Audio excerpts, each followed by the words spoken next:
Avez-vous déjà réfléchi à combien de vos pensées intérieures devraient vraiment être partagées avec vos enfants? En vieillissant, nous commençons à réaliser que toutes les pensées ne doivent pas être exprimées, surtout lorsqu'il s'agit du paysage émotionnel délicat de la vie familiale.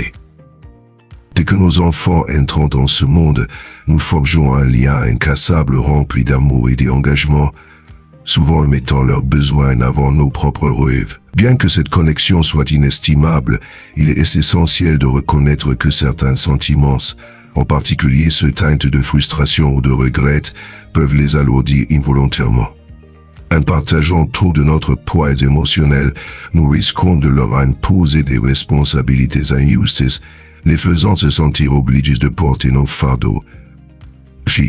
C'est pourquoi il est vital de discerner ce qu'il faut exprimer et ce qu'il vaut mieux garder pour soi. Et naviguant dans cette étape de la vie, choisir nos mots avec soi et embrasser le pouvoir du silence peut non seulement protéger nos enfants, mais aussi cultiver des liens familiaux plus profonds et en harmonie. Ensemble, explorons comment aborder ces sujets sensibles avec précaution, créant ainsi une expérience plus paisible et épanouissante pour nous et nos proches. Le premier exemple de cela est de blâmer nos parents pour les difficultés que nous avons rencontrées.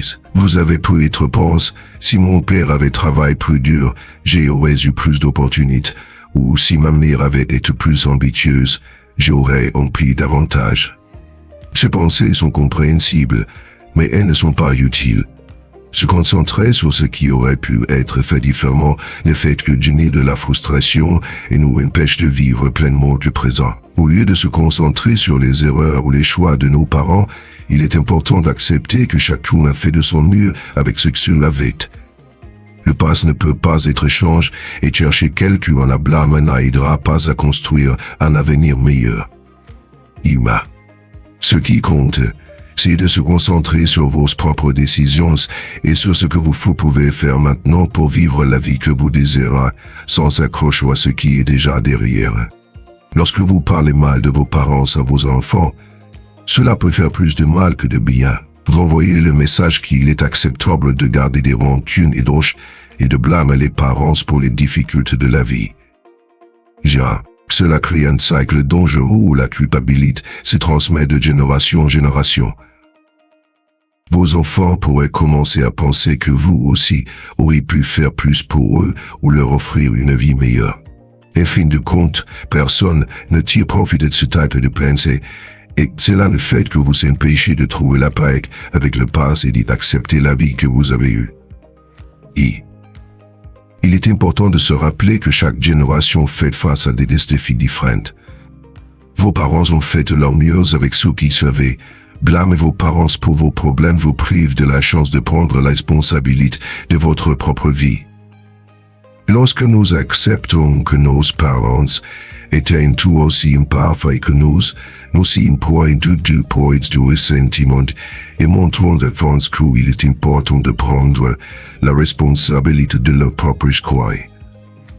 De plus, en montrant du pardon et de l'acceptation envers vos parents, vous enseignez à vos enfants à faire de même avec vous, ou grand-père ou mère n'est parfait, et la vie est pleine de défis. En démontrant qu'il est possible d'aimer et de respecter ses parents, même avec leurs erreurs, vous aidez vos enfants à avoir une vision plus équilibrée et compatissante de la vie et des relations. Un deuxième point important est d'éviter de parler négativement de votre mariage devant vos enfants. Le mariage a ses hauts et ses bas, des moments de joie et de déception, et nécessite des efforts des deux côtés. Il est normal qu'après de nombreuses années ensemble, des ressentiments ou des frustrations puissent survenir. Paradoxe, c'est bâti et sentiment ou peu soutenu par votre conjoint.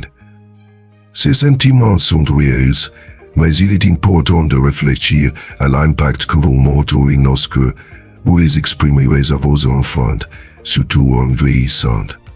De nombreux parents finissent par parler mal de leur conjoint devant eux en avance, en lançant des phrases comme « j'ai gardé ma vie avec ton père aussi, j'avais épousé quelqu'un d'autre, tout aurait été différent ». Ces mots peuvent profondément blesser les enfants, quel que soit leur âge. Cela crée un fardeau émotionnel inutile, les faisant se sentir déchirés entre deux parents qui ils aiment. Comprenez que le mariage est entre vous et votre conjointe et impliquer les enfants dans ces problèmes peut être nuisible. Montrer du respect pour votre partenaire, même à travers les difficultés, est un exemple important pour vos enfants. De cette façon, ils apprennent qu'il est possible d'affronter des défis et d'en tirer des leçons sans garder de rancune ou des autres pour ce qui ne s'est pas bien passé. Même lorsque les enfants sont déjà adultes, ils peuvent se sentir mal à l'aise d'entendre un parent parler négativement de l'autre. Cela crée un climat de conflit, car ils aiment les deux et se sentent confus lorsque l'un critique l'autre devant eux. Cette situation peut amener les enfants à remettre en question les fondements de la famille, se demandant si l'amour et la sécurité qu'ils pensaient réels sont vraiment. Ils pourraient même se sentir poussés à prendre parti, même si vous ne leur demandez pas directement, générant des tensions qui peuvent perdurer longtemps après la conversation. Rappelez-vous que votre conjoint n'est pas seulement votre partenaire, mais aussi le père ou la mère de vos enfants. Lorsque vous parlez avec bienveillance de lui ou d'elle, même dans des moments de frustration, vous enseignez à vos enfants le respect, l'empathie et la compréhension. Au lieu de vous concentrer sur les aspects négatifs, essayez de souligner les bonnes choses et les expériences qui ont fait con votre famille.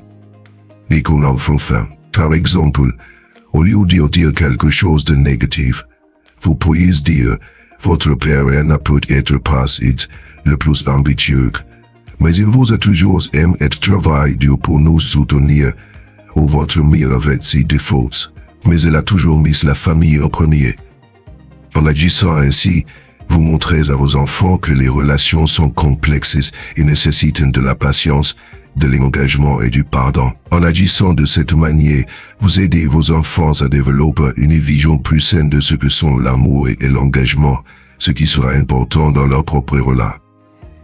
Un troisième point important est d'éviter de comparer vos enfants entre eux. La rivalité entre frères et sœurs est naturelle, mais elle peut s'aggraver si vous faites des comparaisons. Il peut être tentant de penser « Ma fille réussit bien alors que mon fils a toujours des difficultés » ou « Si mon fils cadet était plus comme Hélène ». Ces pensées peuvent surgir, mais il est essentiel de se rappeler que chaque enfant est unique, avec ses propres qualités et défis. Telles comparaisons ne font qu'augmenter les sentiments d'échec, peuvent nuire à l'estime de soi et aux relations entre frères et sœurs. Au lieu de cela, valorisez ce qui est spécial chez chacun et montrez ce que vous les aimez et les soutenez, indépendamment de leurs différences. Lorsque vous comparez vos enfants, cela peut entraîner de nombreux problèmes pour leur estime de soi et nuire à la relation entre frères et sœurs. L'enfant qui est loup peut ressentir une pression énorme pour continuer à être le meilleur, tandis que celui qui est critique peut commencer à se sentir incapable ou même non aime. Avec le temps, ces sentiments peuvent laisser des cicatrices émotionnelles difficiles à surmonter. Des frères et sœurs qui se sentent injustes, qui se comparent peuvent finir par s'éloigner, et le lien qui était autrefois fort peut s'affaiblir. Rappelez-vous que chaque enfant est unique, avec ses propres qualités, défis et parcours de vie. Aucun d'eux ne vivra les mêmes choses ou n'atteindra les mêmes objectifs au même moment, et c'est parfaitement normal. En tant que parent, votre rôle n'est pas de les opposer les uns aux autres, mais plutôt de célébrer ce qui rend chacun spécial et de soutenir leur croissance à leur propre rythme. Au lieu de vous concentrer sur ce que l'un a que l'autre n'a pas, il est important de reconnaître les qualités et les réalisations de chaque enfant. Vous pourriez dire quelque chose comme « Je suis très fier de l'effort que tu as fourni pour atteindre tes objectifs » ou « J'admire ta créativité et la façon dont tu résous les problèmes ». En louant et en encourageant sincèrement chacun, vous contribuez à renforcer leur estime de soi et leur confiance pour faire face aux défis de la vie. En évitant les comparaisons, vous créez un environnement d'amour et d'acceptation au sein de la famille. Les enfants qui se sentent aimés pour ce qu'ils sentent et non en comparaison avec leurs frères et sœurs sont plus susceptibles de maintenir une relation proche et solidaire tout au long de leur vie. Ce sentiment d'unité et de respect les aidera à faire face aux défis de la vie adulte de manière plus saine. Pour d'autres, un quatrième point, au fil du temps, il peut être facile de se concentrer sur les difficultés qui surgissent, comme les problèmes de santé ou financiers, ou même la perte d'êtres chers. Mais s'attarder sur ces aspects négatifs ne fera qu'apporter plus de tristesse et de découragement. Ces difficultés font partie du vieillissement, mais se concentrer trop sur elles peut donner une vision négative de la vie, ce qui affecte à la fois vous et ceux qui vous entourent, surtout vos enfants. 6. Lorsque vous vous plaignez constamment des défis du vieillissement, vous transmettez un sentiment de peur et d'anxiété. Ils peuvent commencer à voir le vieillissement comme quelque chose à craindre, alors qu'en réalité, c'est une étape naturelle de la vie qui peut encore être pleine de joie et de sens et d'épanouissement. Les attards sur les aspects négatifs vous empêchent également de voir ce qui est encore bon. Comme avec l'âge, il y a de nombreux moments spéciaux et chéris, comme voir grandir vos petits-enfants, ou ressentir de la fierté en regardant en arrière et en voyant que votre vie est bien vécue. Lorsque vous choisissez de vous concentrer sur les aspects positifs, vous créez un environnement de gratitude qui améliore à la fois votre vie et celle de ceux qui vous entourent. Cela ne signifie pas ignorer les défis du vieillissement ou faire semblant que tout est parfait. Il est important de reconnaître les difficultés, mais aussi de trouver quelque chose de bon dans chaque situation. Au lieu de penser seulement aux limitations du corps, vous pouvez être reconnaissant aux connaissances et la sagesse que vous avez acquises au fil des ans. 2. Au lieu de déplorer la perte de la jeunesse, appréciez la paix et la tranquillité qui accompagnent la maturité. Avec cette attitude positive, vous montrez à vos enfants qu'il est possible d'être heureux et épanoui à tout âge. Vous leur enseignez que la vie n'est pas définie par les problèmes que nous rencontrons, mais par la façon dont nous les gérons. Cet exemple de résilience et d'optimisme sera très important pour eux lorsqu'ils feront face à leurs propres défis. 5. Un cinquième point important est d'éviter de dépendre financièrement de vos enfants. En vieillissant, notre situation financière peut changer et il est normal de s'inquiéter pour l'avenir. L'un des grands cadeaux que vous pouvez faire à vos enfants est la capacité de vivre leur propre vie, libre du fardeau de devoir prendre soin de vous financièrement. Patiemment. Enfin. Bien sûr, il est normal d'accepter de l'aide en cas de besoin, mais compter trop sur eux peut mener à des complications. Cela peut créer des sentiments de culpabilité ou d'obligation, forçant la relation d'une manière malsaine. Si vos enfants se sentent responsables de vous soutenir, ils peuvent commencer à ressentir de la frustration, surtout s'ils essaient également de prendre soin de leur propre famille ou d'appeler leur carrière en même temps. Vous pouvez avoir l'impression d'avoir perdu votre indépendance, ce qui peut entraîner des sentiments d'impuissance. Pour éviter ce problème, il est important de planifier l'avenir le plus tôt possible. Cela peut inclure l'épargne pour la retraite et l'investissement dans une assurance couvrant les soins à long terme, ou la recherche de conseils financiers pour vous assurer que vous êtes préparé. En prenant ces mesures, vous maintenez votre indépendance et protégez votre relation saine avec vos enfants. Il y aura bien sûr des moments où demande de l'aide financière sera nécessaire. Et il n'y a rien de mal à cela. Ce qui est important ici, c'est de discuter ouvertement de vos besoins en respectant leur situation financière et leurs limites. De cette manière, tout souci vécu sera donné par amour et soin, et non par obligation ou culpabilité. En vieillissant, la santé devient naturellement une préoccupation plus grande, avec des visites chez le médecin et des soins médicaux plus fréquents. Il est important de partager des informations clés sur votre santé avec vos enfants, mais sans les submerger. Parle de chaque douleur ou malaise pour les rendre anxieux et s'épuiser émotionnellement, surtout s'il y a peu de choses qu'ils peuvent faire pour aider. Vos enfants tiennent profondément à vous, et connaître chaque petit problème de santé peut générer de l'anxiété et du stress chez eux. Nadibaxis. Cela peut changer la dynamique de la relation, la rendant plus axée sur le soin et l'inquiétude plutôt que sur l'amour et la connexion. 6.1 point, d'éviter de transmettre vos peurs et vos préoccupations à vos enfants. En vieillissant, il est naturel de ressentir des inquiétudes concernant la santé, la sécurité et le bien-être, mais il est important de ne pas transmettre ces préoccupations à votre famille. Lorsque vous exprimez constamment vos craintes, vous risquez de créer un environnement de tension et d'anxiété pour vos enfants. Ils peuvent commencer à s'inquiéter pour vous au point de négliger leurs propres vies et préoccupations. Pour éviter cela, essayez de garder une attitude positive face aux défis que vous rencontrez. Partagez vos préoccupations, mais de manière équilibrée, en montrant également comment vous faites face à ces situations. Par exemple, au lieu de dire « Je ne sais pas comment je vais gérer cette maladie », vous pourriez dire « Je fais de mon mieux pour rester en bonne santé et je vais consulter mon médecin pour obtenir des conseils. » Cela montre à vos enfants que vous êtes proactif et résilient, ce qui peut les rassurer.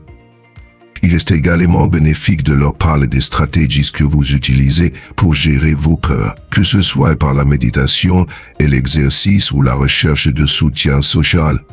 Partage ces mécanismes d'adaptation pour leur donner des outils pour faire face à leurs propres inquiétudes. Créant un espace où les préoccupations sont abordées avec équilibre et positivité, vous favorisez une atmosphère de mutuelle où chacun peut se sentir à l'aise pour partager ses émotions sans être submergé par les inquiétudes des autres. Bien sûr, ils devraient être informés des problèmes de santé importants, surtout s'ils devront vous aider à prendre des décisions ou à prendre soin de vous. Pendant, pour les petits inconforts de la vie quotidienne, réfléchissez à la nécessité de tout partager. Essayez de maintenir une attitude positive et montrer que vous prenez soin de votre santé pour les rassurer. En équilibrant ce que vous partagez, vous protégez vos enfants des inquiétudes inutiles et leur permettez de profiter de moments plus légaux et plus heureux à vous. De plus, vous préservez votre indépendance et montrez que vous êtes capable de faire face aux défis de la vie avec force et calme. Encourager l'indépendance de vos enfants est l'un des plus beaux cadeaux que vous puissiez leur faire. À mesure qu'ils grandissent, il est naturel qu'ils souhaitent suivre leur propre chemin. Et en tant que parents, vous pouvez ressentir le besoin de les garder près de vous, surtout avec l'âge et la peur de la solitude qui croît. Mais il est important de se rappeler que vos enfants ont leur propre vie, leurs valeurs et leurs responsabilités. Leur donner de l'espace pour poursuivre leurs objectifs, même si cela les rend moins disponibles, est une manière de montrer que vous leur faites confiance. Ce faisant, vous montrez que vous croyez en leur capacité à relever des défis et que vous les soutenez, même lorsque leurs choix différent des vôtres. Offrir cette liberté ne signifie pas vous éloigner ou ne jamais demander d'aide, mais trouver un équilibre pour maintenir une relation étroite tout en respectant leur autonomie. Cela crée une base de respect mutuel où ils savent qu'ils seront toujours à même sans se sentir accablés. En vieillissant, parfois le silence peut être plus puissant que les mots. Choisir de ne pas dire certaines choses aide à préserver les relations et à éviter des douleurs inutiles. Nous voulons tout partager nos fardeaux, mais comprendre que certaines critiques ou pensées négatives peuvent être mises de côté permettent à vos enfants de vivre leur vie avec plus d'optimisme. Avec le temps, nous avons l'opportunité de montrer l'exemple, prouvant que la sagesse et la grâce proviennent de nos attitudes, et souvent du silence. Cela enseigne à la génération suivante à vivre plus légèrement, sans le poids du regret ou du ressentiment. En choisissant le silence au bon moment, vous donnez à vos enfants la chance de grandir avec force et confiance. Apprendre à accepter le changement. En vieillissant, les changements deviennent une constante dans nos vies, que ce soit au niveau de la santé, des relations ou du mode de vie. Tout est en flux.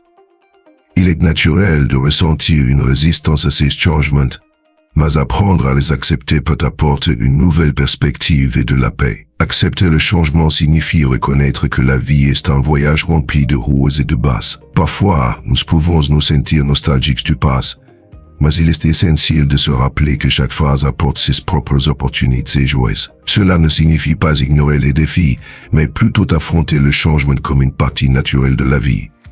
Lorsque vous apprenez à accepter les changements, vous enseignez également à vos enfants à faire de même. Au lieu de voir le vieillissement comme une fin, ils peuvent commencer à le considérer comme un nouveau carreau de possibilités. En partageant vos expériences et la manière dont vous avez géré les changements, vous les aidez à développer la résilience et le courage nécessaires pour faire face à leurs propres défis. Encourager cette acceptation peut se faire à travers des conversations ouvertes sur les sentiments de chacun. Laissez-les voir qu'il est normal de se sentir triste ou anxieux face au changement, mais qu'il existe également des moyens de s'adapter et de prospérer. Cette approche crée un environnement où vos enfants se sentent en sécurité pour exprimer leurs sentiments, favorisant un dialogue sain et renforçant les liens. De plus, vous pouvez pratiquer la gratitude en vous concentrant sur ce que cette nouvelle phase de la vie peut apporter, que ce soit un nouveau passe-temps, un nouveau groupe d'amis ou la l'occasion de passer plus de temps avec vos petits-enfants.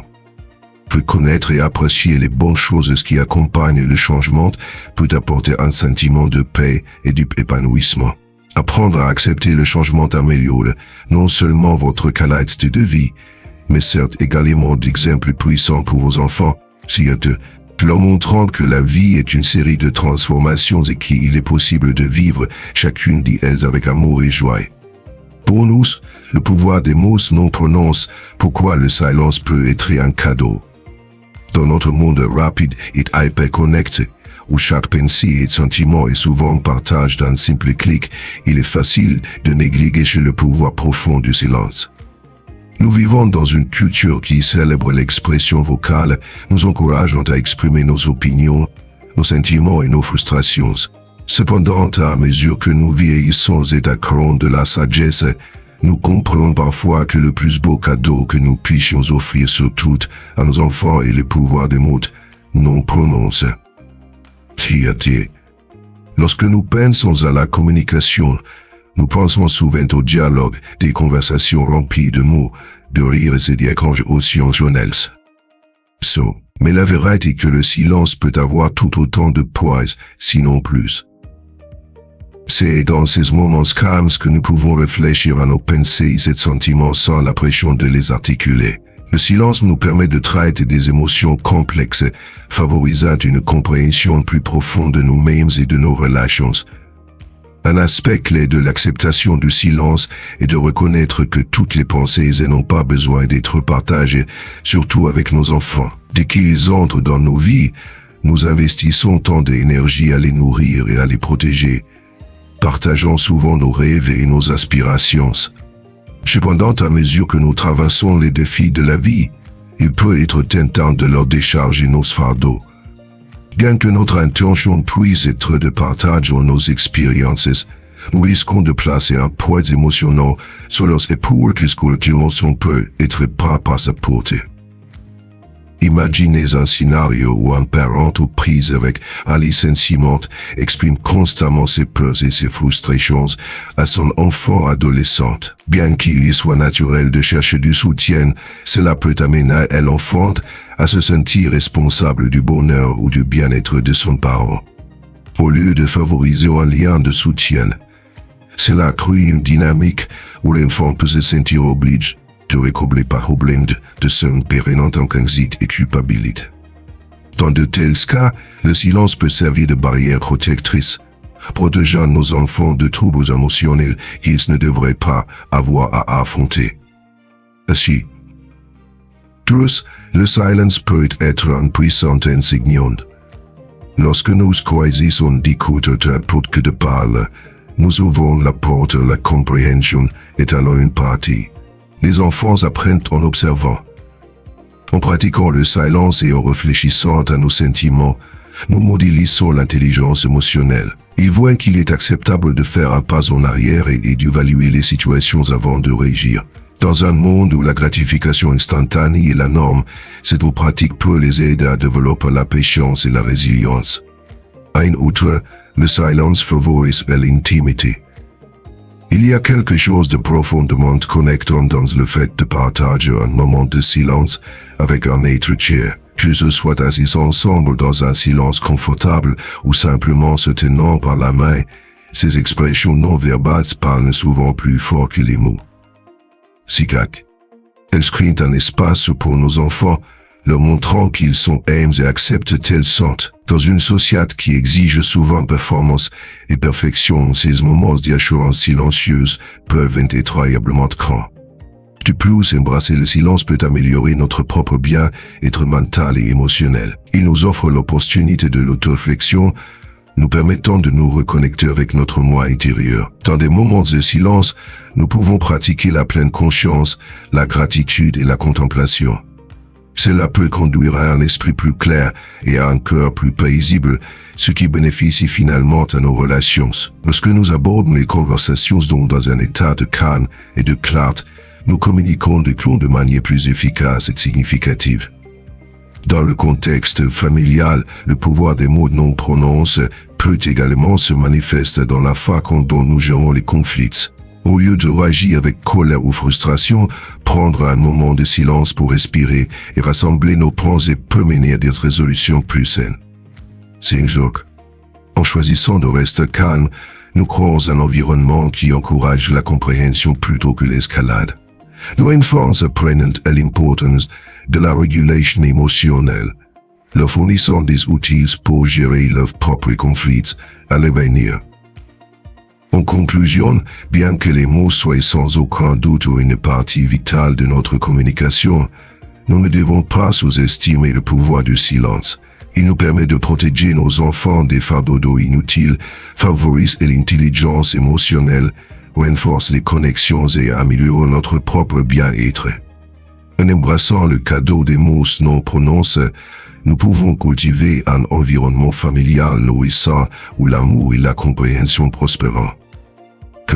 Le silence n'est pas simplement l'absence de son, c'est une profonde expression de soi et de respect, qui peut enrichir nos relations de manière incommensurable.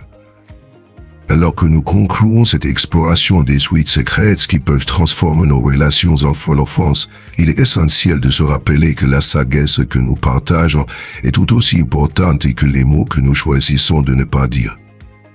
En embrassant le silence et en choisissant nos pensées avec soin, nous créons un environnement de compréhension et de respect, favorisant des connexions profondes avec nos proches. Ces disques peuvent ouvrir la voie à des dynamiques familiales et plus saines, nous permettant de nourrir nos enfants sans les accabler de nos fardeaux.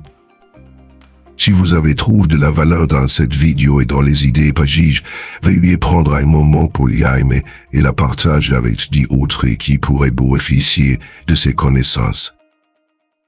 N'oubliez pas de vous abonner à notre chaîne pour plus de discussions éclairantes et de conseils pratiques adaptés à ceux qui ont entre 65 et 75 ans.